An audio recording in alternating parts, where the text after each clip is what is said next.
Let's go. Bonjour et bienvenue à toutes et à tous dans ce nouvel épisode, dans ce Rouxias numéro 32, si je ne m'abuse.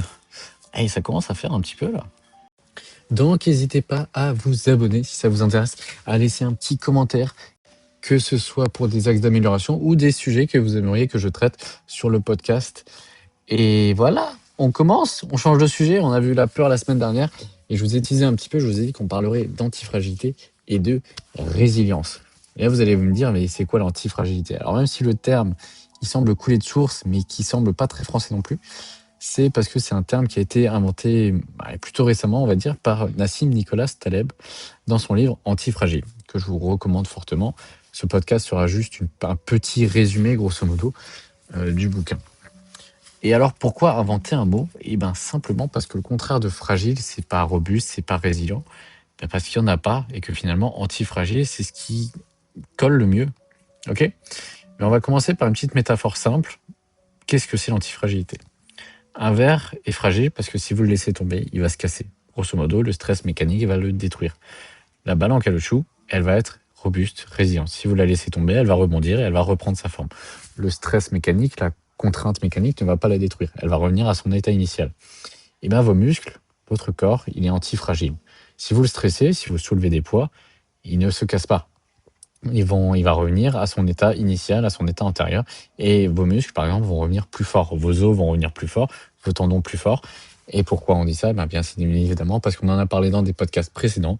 L'os, le tendon et le muscle, les podcasts 27, 28 et 29 qu'on vous invite bien évidemment à écouter. Eh oui, on fait toujours notre propre promo. On l'a dit, le stress les améliore. Mais l'antifragilité, c'est ça. C'est la capacité non seulement à résister à un stress, et on n'entend pas le stress du quotidien, un stress mécanique, mais d'en profiter, d'en tirer profit pour devenir encore meilleur. Et aujourd'hui, c'est ce qu'on va voir. On va voir comment fonctionne cette antifragilité dans différents domaines, que ce soit le corps, l'esprit, voire même la carrière. Comment vous allez pouvoir cultiver cette qualité et quelques petits exemples concrets, bien évidemment, pour les appliquer dans votre vie, dans votre quotidien. Ok? Dans le corps, primo, le corps, on l'a dit, c'est une machine d'antifragilité extraordinaire, une machine d'adaptation. C'est fantastique. Qu'est-ce que c'est merveilleux. Il s'adapte en devenant plus fort. Les muscles et l'hypertrophie, on en a parlé dans le podcast justement sur les muscles. Quand vous soulevez des poids, vous créez des micro-déchirures dans vos fibres musculaires. C'est un stress, c'est un petit dommage. Mais votre corps, il va pas se contenter juste de réparer à l'identique comme dans l'état antérieur. Non, il va surcompenser. Il va reconstruire le muscle un petit peu plus gros, un petit peu plus fort, un petit peu meilleur. Et pourquoi? Parce qu'il était bien avant. Mais juste pour être mieux préparé la prochaine fois que vous allez soulever cette charge. Parce que vous avez la possibilité de mettre plus, vous risquez de mettre plus. Si Marc commence la muscu, le premier jour, il va soulever 40 kg au bench, difficilement. Et 2 semaines plus tard, il va passer à 45. Un mois après, à 50. Et 6 mois après, quand il aura bien construit du muscle et qu'il aura bien développé ses afférences nerveuses, il sera à 70, par exemple. Le stress, le fait de soulever lourd, a rendu ses muscles antifragiles. Et chaque session difficile les a rendus encore plus forts. Ok? Le principe clé, c'est que sans cette contrainte, on n'a pas de progrès. Un muscle qui n'est jamais sollicité va s'atrophier. Alors qu'un muscle qui est régulièrement sollicité, lui, sollicité intelligemment, on s'entend bien évidemment, va grandir, va se développer. Et c'est pareil pour les os. Ils vont répondre aux impacts et à la charge en devenant plus denses. Les coureurs ont des os plus denses que les nageurs, parce que les impacts répétés au sol vont stimuler les ostéoblastes. Donc pour ceux qui se souviennent, c'est les cellules qui vont construire l'os, et les ostéoclastes, celles qui vont le détruire. Alors que les astronautes, à l'inverse, eux, ils vont perdre quelques pourcentages de densité osseuse par mois dans l'espace. Et sans gravité, parce qu'ils sont sans gravité, ils sont sans contrainte. Et l'os se dit, il n'y a pas besoin d'être plus fort, je suis bien là comme je suis. Et puis, il y en a même un peu trop, donc on en enlève un petit peu. Ok? Si on prend 2 personnes, 2 jumelles, une coureuse qui court depuis 10 ans, à 55 ans, si elle fait un scanner de densité osseuse, elle aura une densité plus importante que sa sœur jumelle qui est sédentaire et qui risque de montrer des signes d'ostéoporose, d'ostéopénie. Ok? C'est bien pour les muscles, c'est bien pour les os. Les œufs, on s'en fiche un peu. Mais sur quoi ça peut également s'appliquer, cette antifragilité? À votre système immunitaire, parce qu'il est aussi antifragile. Quand il est exposé à des pathogènes, que ce soit des virus ou des bactéries, il va apprendre et il va devenir plus fort. Et c'est d'ailleurs juste le principe de la vaccination. On expose le corps à une version affaiblie du virus Le système immunitaire apprend à combattre la version affaiblie. Donc la prochaine fois qu'il rencontre le virus, il est prêt parce qu'il a tout le backstage, toute la artillerie en stock. Les enfants qui grandissent par exemple à la ferme, qui sont exposés à plus de microbes, vont développer un système immunitaire plus robuste et auront moins d'allergies que des enfants qui sont élevés dans des environnements aseptisés. Parce que trop de propreté, ça amène un système immunitaire fragile, parce que celui-ci n'est pas assez entraîné. Donc, une exposition modérée aux microbes va juste stimuler le système, ou du coup, stimuler l'antifragilité du système immunitaire. Dans cet ordre-là, les mots, c'est un peu plus compréhensible. Là, ça l'était pas. Donc, qu'est-ce que vous allez faire? Vous n'allez pas commencer à lécher le sol de la cantine, on est d'accord. Quoique, s'il y a des pâtes carbo qui sont tombées, ça peut être pas mal. Non, je rigole. Mais juste que pour renforcer votre corps, il faut le stresser de manière intelligente. Que ce soit avec des exercices réguliers, donc du stress musculaire, un stress osseux et donc un stress tendineux également, avec des variations de température, des douches froides, du sauna, un stress thermique, avec un jeûne intermittent occasionnel. Là, on va travailler sur le stress métabolique et un sommeil suffisant derrière pour avoir la récupération nécessaire pour la surcompensation. Et encore une fois, on répète, tout ça doit être fait de manière intelligente. Si vous avez trop de stress sans la récup, vous risquez la blessure. Si vous avez un surentraînement, vous risquez la blessure. Si vous avez une fragilité de base et que vous lui rajoutez du stress, vous risquez encore une fois la blessure. Et au lieu d'être antifragile, on sera juste fragile. C'est l'inverse qu'on aura trouvé. Mais l'esprit de tout ça, c'est quoi? C'est que l'antifragilité, elle va pas se limiter au physique. Votre esprit et vos compétences peuvent aussi devenir antifragiles. Le but, ça va être aussi, encore une fois, de sortir de sa zone de confort. Et c'est peut-être pour ça que précédemment, on a fait un petit podcast ou 2 podcasts sur la peur. Parce que rappelez-vous du cercle de confort, du podcast qu'on a vu précédemment, enfin des podcasts sur la peur. Si vous restez constamment dans votre zone de confort, vous allez stagner, vous allez rester fragile, et face à toute nouveauté, vous allez juste paniquer. Alors que si vous sortez régulièrement de votre zone de confort, là, vous allez travailler votre antifragilité mentale. Vous allez vous habituer mentalement à l'inconfort et vous allez juste grandir. Par exemple, une personne qui est introvertie, qui a peur de parler à des inconnus parce que ça le terrifie, il va décider de développer son antifragilité à ce niveau-là, au niveau social. Et chaque semaine, il va se donner un petit défi. Première semaine, ça peut être de dire bonjour à un inconnu dans la rue. Ça peut paraître anodin pour certaines personnes, mais pour d'autres, c'est déjà un énorme travail. La deuxième, ça peut être de poser une question random à un commerçant. Alors que d'habitude, on va dire que Thomas, il avait pas du tout, il se débrouillait autrement. Ok, il cherchait sur Google, mais il n'allait pas demander au vendeur. La troisième chose, ça peut être d'engager une conversation de 2 minutes avec quelqu'un dans une file d'attente ou n'importe, à l'aéroport. On s'en fiche, peu importe. La personne ne s'en souviendra pas et c'est pas grave. Là, c'est-à-dire, ça peut être d'aller à un événement de networking et de parler à quelques personnes. Ok, encore une fois, on reprend un petit peu ce qu'on a vu pour la peur, cette exposition graduelle, progressive. Au début, c'est terrifiant, mais après, chaque exposition, c'est un petit peu moins dur. Et 6 mois plus tard, un autre Thomas, par exemple, il va pouvoir spontanément parler aux gens. Il s'est fait des nouveaux amis, il a même trouvé un partenaire de business pendant un événement, etc., etc. Son muscle social, entre guillemets, si on peut appeler ça comme ça, il est devenu antifragile parce qu'il l'a travaillé.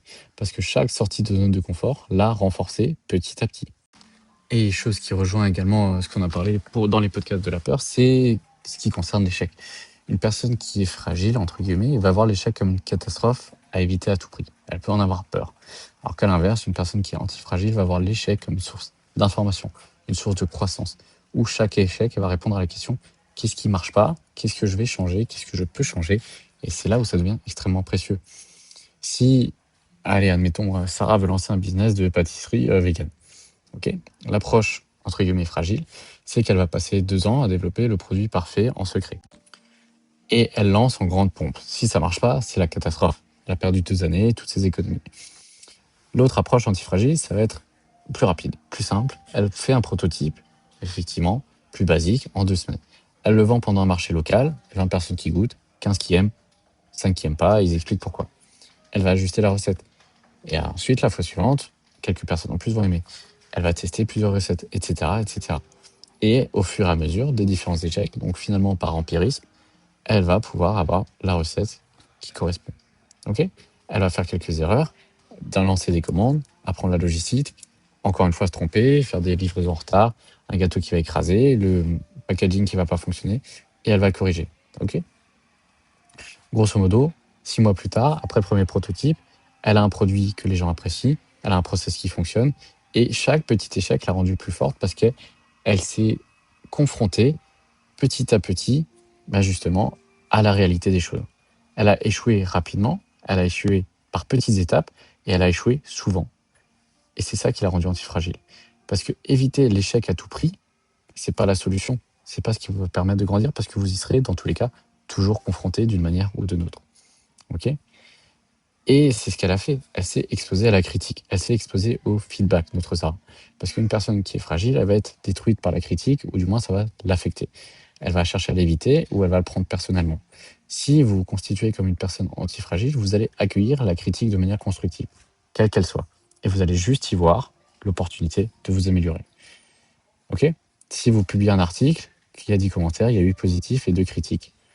L'argument manque de ressources, la conclusion est poreuse, soit vous vous focalisez sur les 2 critiques, vous vous sentez nul, vous arrêtez d'écrire, soit vous focalisez sur les 8 autres, celles qui sont intéressantes, 8 ont aimé, et 2 critiques, voilà. Le prochain article, il y aura plus de sources, la conclusion elle sera un peu plus soignée, mais quoi qu'il en soit, il y en a quand même 80% qui ont apprécié. Et c'est ça qui est aussi à retenir. Donc, dans la pratique, vous allez chercher du feedback sur votre travail. Vous allez demander qu'est-ce que vous allez pouvoir améliorer, noter les critiques récurrentes et constructives surtout, travailler dessus plutôt, c'est mieux. Et c'est à ce moment-là où vous allez mettre en place une stratégie d'antifragilité que vous allez pouvoir appliquer au niveau personnel, mais aussi au niveau professionnel. Et c'est là où, dans le monde du travail et des finances, l'antifragilité, elle est cruciale. Avoir une approche fragile, par exemple, ça va être une seule source de revenus, une seule compétence, une seule spécialisation. Si vous perdez ce job, vous êtes en difficulté. C'est là où ça devient fragile. Avoir une approche antifragile, ça va être chercher à développer des compétences transférables, avoir plusieurs sources, par exemple, de revenus potentiels. Si Julie, elle est designer graphique salariée, elle décide d'apprendre le motion design. Elle décide de faire des missions en freelance le week-end, de se construire une présence sur Behance et LinkedIn et de se mettre à jour sur tout ce qui est IA. Ok ? Elle est stressée parce que son entreprise risque de fermer. Et c'est ce qui arrive, elle est licenciée. Mais il n'y a pas de souci. Parce que Julie, justement, elle a mis en place différentes stratégies en amont. Elle a contacté ses clients en freelance, elle a activé son réseau, et maintenant qu'elle n'est plus salariée, elle envisage de se lancer complètement à 100% en freelance. Ok ? Donc, n'ayez pas peur de diversifier, de ne pas mettre tous vos œufs dans le même panier. Diversifiez vos compétences et votre revenu, et dans tous les cas, ça vous apportera des éléments supplémentaires, pas forcément demain, mais dans quelques années. Ok ? L'antifragilité, c'est pas de l'imprudence. C'est juste l'exposition intelligente aux différents risques. Prendre plein de petits risques avec des pertes limitées et des gains potentiels illimités. Comme ça a été le cas, par exemple, dans le cas de Sarah, qui a ajusté son gâteau. Ok ? Le but de tout ça, on l'a dit, c'est aussi de le transférer au quotidien. De chercher régulièrement de l'inconfort, de ne pas le fuir. Plus vous vous exposez volontairement à de petits stress, donc une douche froide par exemple, c'est inconfortable, mais ça renforce votre volonté et ça renforce aussi votre système immunitaire. Au niveau social, parler à un inconnu par semaine.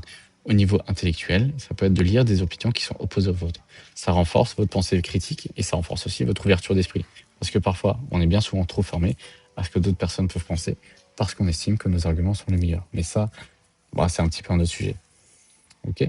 Expérimenter et échouer petit. Tester plein de petites choses. Échouer rapidement et à faible coût, entre guillemets. Si vous hésitez entre 5 idées de side project, n'en choisissez pas qu'une. Testez les 5 de version minimaliste. Ok ? Créer des marges de sécurité, parce que l'antifragilité, on l'a dit, ce n'est pas de l'imprudence. Ayez des marges. Ne surchargez pas votre agenda à 100%. Gardez 20% de blanc. Et si un imprévu arrive, pas de catastrophe. Dormez suffisamment. Mangez correctement. Tout ça, ça aborde aussi le sujet de la résilience qui vous permet de gérer le stress. Ces marges vous permettent d'absorber les chocs et de vous renforcer sans vous briser. Donc petit à petit, vous allez pouvoir collecter les différents échecs, collecter les différents apprentissages et vous allez tenir, entre guillemets, un journal d'antifragilité. Chaque semaine, vous allez noter, cette semaine, j'ai essayé ça. Ça n'a pas marché, parce que si, parce que ça, et qu'est-ce que je vais en retenir derrière ? Ok, donc la prochaine fois, je ferai ça différemment. Et c'est là où l'antifragile, elle est intéressante. Ça va être l'art de transformer le stress et les différentes difficultés qui arrivent dans notre vie en force. C'est pas juste résister au problème, comme ça peut être le cas au niveau musculaire, mais justement, c'est comme au niveau musculaire, ça va être en profiter pour grandir, pour s'améliorer. Et notre corps le fait naturellement, que ce soit au niveau des muscles, des os, des tendons ou de l'immunité. Et de la même manière, notre esprit peut apprendre à le faire aussi. Les clés, on les a énoncées dans le podcast, elles sont simples. Ça va être de vous exposer régulièrement à un inconfort maîtrisé.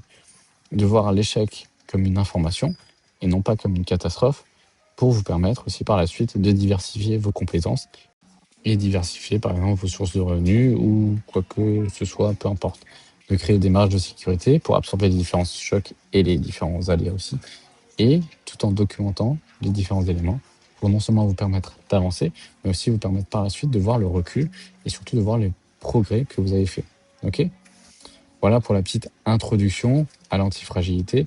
On est très peu exhaustif par rapport au livre de Monsieur Taleb, qu'on vous invite encore une fois à lire.